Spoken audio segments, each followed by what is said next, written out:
Melihat Yogyakarta, bagi saya sejak dulu kala, saya selalu melihat Yogyakarta adalah City of London-nya Indonesia. Ada kegairahan dan semangat pembaharu selalu ketika mengingat Yogyakarta atau ketika sedang di Yogyakarta. Secara pribadi, bisnis saya saat ini 60% pendapatannya terbesar ya dari bisnis yang dibangun di Jogja. Sehingga bagaimana saya tidak mencintai dan menghormati Jogja. Belum lagi kesukaan saya akan sejarah. Belum lagi sebuah peristiwa besar terjadi di kala usia saya 30 tahunan, saya ke Imogiri, ke makam para raja yang ketika saya datang waktu itu sudah sore hari. Ternyata saya tidak boleh masuk hari itu karena biasa yang masuk hanya raja di hari itu. Saya berdua dengan sahabat saya, hanya duduk-duduk santai di sekitaran yang 30 menit kemudian tampak banyak rakyat sekitaran yang hadir memberikan bunga, sajen, dan makanan kecil di pintu masuknya. Sang penjaga pun tampak kaget karena kebiasaan seperti ini biasanya sang raja atau ngerso dalem akan berkunjung. Kok nggak ada yang ngabari? Mereka dengan sigap langsung berdiri sikap sempurna, berjaga dari sebelum maghrib sampai mendekati isya yang ternyata tidak ada yang datang. Ketika saya tanya ada apa, para penjaga tersebut berkata, seperti ada raja yang akan berkunjung di setiap persiapan di sekitaran namun tidak ada yang ngabari. Jadi mereka bersiap. Karena 2 jam bersiap siaga tersebut akhirnya kendor juga penjagaan mereka. Dari diskusi sesama mereka yakin raja atau ngerso dalem tidak akan datang waktu itu karena tidak pernah raja hadir di malam hari ke Imogiri. Jadi pasti hari ini tidak akan hadir. Tetapi mereka heran, kok ada yang persiapan seperti ini?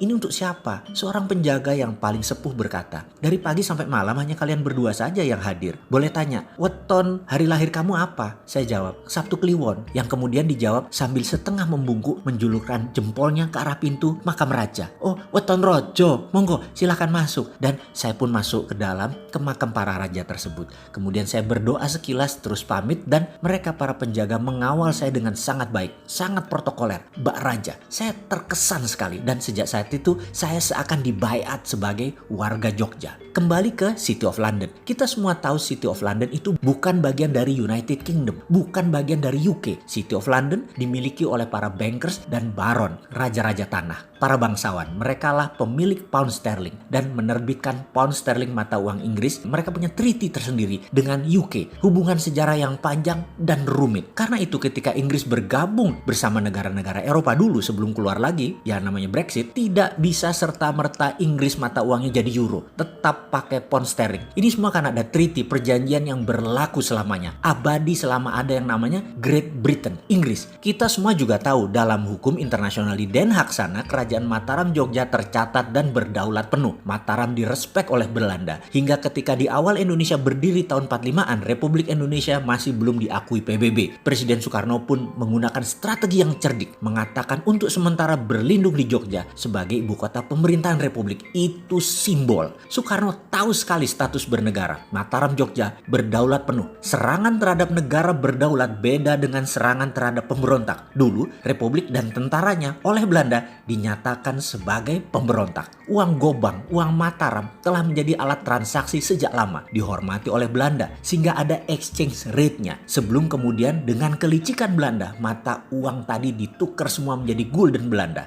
Kerajaan Mataram Jogja yang usianya saat ini lebih dari 500 tahun memiliki sejarah panjang dibanding Republik Indonesia yang baru 75 tahunan. Perlu dicatat, dukungan Yogyakarta di awal kemerdekaan adalah sebuah pengorbanan luar biasa dari seorang Raja Hamengkubuwono ke-9 dengan mendukung penuh NKRI. Bahkan APBN 3 tahun pertama pemerintahan Republik yang masih muda kala itu, kontribusi Mataram Jogja banyak. Hingga saat ini Mataram Jogja mendukung NKRI secara utuh. Di belakang hal itu tidak pernah ada penyerahan secara legal bahwa tanah Mataram Sultan Ground dialih tangankan ke Republik Indonesia. Kesultanan Mataram Jogja sekuat City of London di mata internasional. Semua itu tercatat dalam Sabdo Tomo 1, 2, dan 3. Mataram Jogja punya sovereignty, punya kedaulatan yang kuat. Beda dengan provinsi lain karena itu Jogja disebut daerah istimewa. Saya yakin suatu hari Kesultanan Mataram Jogja atas nama bangsa dan negara Nusantara akan turun tangan lagi secara aktif membangun NKRI ketika semuanya menjadi kisruh, bahkan berani berkontribusi lebih jauh lagi atas nama perdamaian dunia.